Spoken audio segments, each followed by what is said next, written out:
I wanted to leave this voicemail for John. It's been a few months, and everyone around me has told me that I should move on. I miss you so much. Ang dami nang nag-aabang sa'yo at ang dami ng mga nasa paligid, pero lang iba sa'yo lang nakatitig at aking naramdaman. Ito'y tunay na pag-ibig, mga himig at melodiya.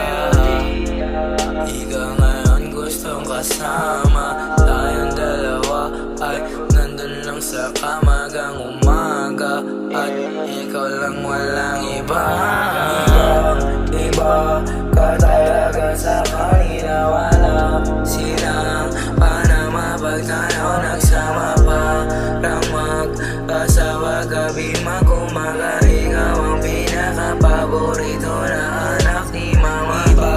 Iba ka talaga sa kanila, wala silang panama pag tayo nagsama pa.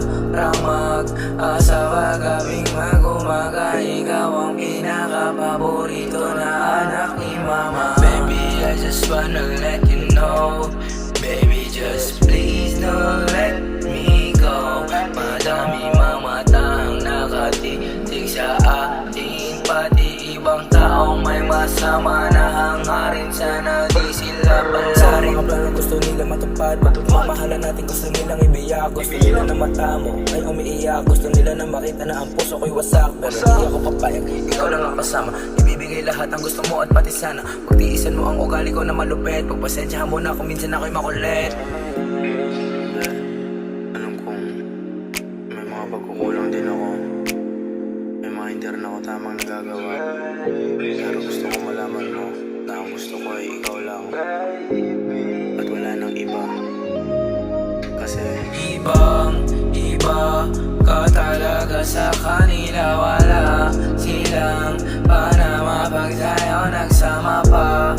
Nang mag-asawa gabi kang umaga, ikaw ang pinaka-paborito ng anak ni mama. Ibang-iba ka talaga sa kanila, wala silang panama pag tayo nagsama pa.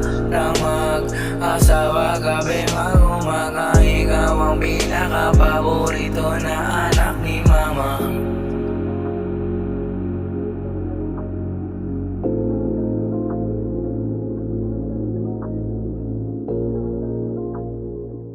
But I am still so in love with you. I miss you so much.